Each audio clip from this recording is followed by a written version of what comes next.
It's lights out and away we go.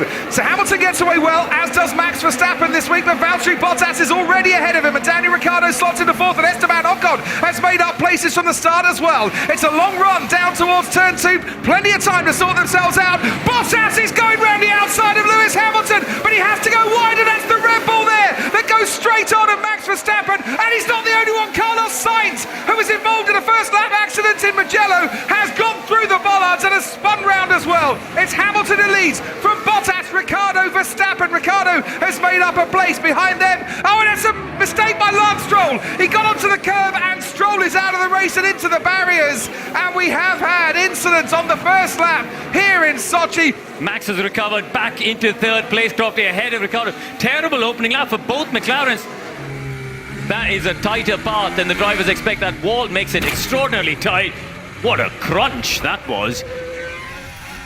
I just got hit. And oh, he has taken a whack, hasn't he? So it's hard to tell, obviously, from that angle who it was. Maybe it's Charles Leclerc, I believe. Lewis Hamilton has a 5-second time penalty for a practice start violation. He's got a violation 1 and a violation 2 has now come up as well for another 5-second time penalty for Lewis Hamilton. I've never seen this before, where there are 2 practice start violations. So that should mean then 10 seconds added to Lewis Hamilton's race time. Here comes Kimi Räikkönen on Nicholas Latifi. Well, they're tried, Kimi Räikkönen on Nicholas Latifi. Does he get some decent traction out of that particular corner? He's going to start going wheel to wheel now. The most experienced driver on the grid gets past the driver with the least amount of races on the grid. Kimi Räikkönen puts himself up into 14th place.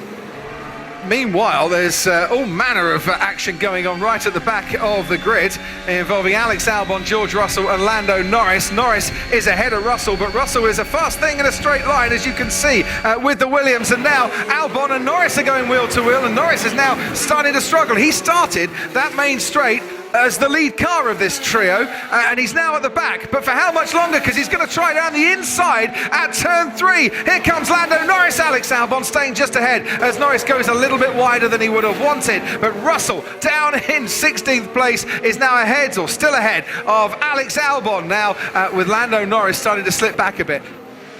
Perez is down in 6th place. Would quite like to clear that Renault of Daniel Ricciardo, and he's got DRS to help him, and he's a lot closer on this particular lap, and he's going to have to go the long way around the outside at turn 2. Ricciardo positions his Renault very nicely indeed, and doesn't go deep enough to allow Perez to make the old switcheroo, but Perez now fighting him on the inside through turn 3. Has he got ahead by the time they put the brakes on into turn 4? The answer is a resounding yes for Sergio Perez, and he gets a round of applause for those in the Racing Point garage, and 5th place is now his for the moment.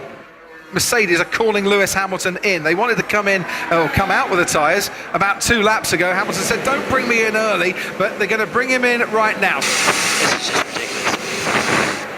Can Esteban Ocon get out ahead of Lewis Hamilton? He's going to get DRS and is going to try and get past Sebastian Vettel down this straight as well, as Ocon now accelerating out into the sunshine. He comes and out onto the racetrack, and Ocon is ahead of Hamilton, and Hamilton is ahead. Oh, Ocon is behind Hamilton, and Hamilton is ahead of Sebastian Vettel. So Hamilton gets that move done, and I think crucially is ahead as well of the Renault that is now pitted.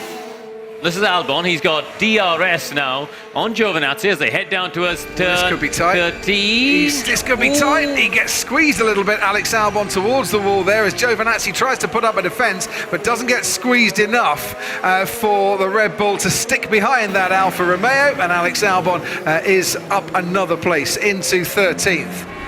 Antonio Giovinazzi might just make a move here on the Haas, as down towards turn 2 we go. Grosjean's going to have to watch himself as round the outside goes Antonio Giovinazzi. Nice move from the Italian there.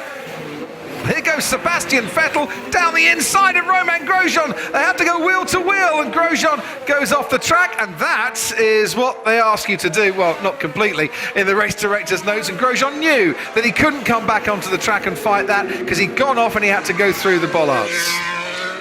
The little kink that is turn 1, they go, and down towards the heavy braking zone of turn 2, and there goes Alex Albon around the outside of Lando Norris. Norris breaks that little bit late later and manages to fend off Alex Albon. Now, is Albon compromised a bit to allow Pierre Gasly to come back in and through turn 3? It seems the AlphaTauri is just dropping back a touch as Albon still trying to make the move on Lando Norris. Norris is putting that McLaren in a very nice position to make that defensive 9th place, and he is thwarting the 2 cars behind him. Still, Alex Albon is trying to make his way round, and he's going to have to watch it a little bit as Alex Albon, because Gasly is absolutely chomping at the bit, as now, here goes Albon once again. Very rare you see a move going into turn 10, but on that occasion Albon tried it, didn't quite come off. You see the light flashing on the back of Norris's car. I think he deployed a lot of energy. Oh, there goes there's Gasly. Gasly to the left there as he Albon defends to the inside. Gasly's going to have a run on him on this DRS zone, Crofty. And Lando Norris is that much further ahead, so Alex Albon, after attack, now looks to defence. Couldn't make the attack, couldn't make the defence, and he's dropped down into 11th place. Here we go again then for round 2. We're on board with Pierre Gasly. Lando Norris is passed by the AlphaTauri, and Gasly makes the move into turn 2. The only man to be on the podium in the last 3 Russian Grand Prix. He's on the podium this afternoon, and it's the top step of the podium as Valtteri Bottas wins the Russian Grand Prix. He now starts to close the gap in the championship to his teammate. Max Verstappen finishes 2nd for Red Bull, and another super drive from him. And for Lewis Hamilton, 3rd place. It's a podium, not the record equaling win that he would have hoped for when he started from pole. Bottas, Verstappen, Hamilton for the 6th time in 2020 share the top 3 places. And we'll go onwards and upwards, altitude-wise at least, to the Nürburgring next time out to see if Valtteri Bottas could do it again. Today, he reigned supreme in Russia and won here in Sochi once more.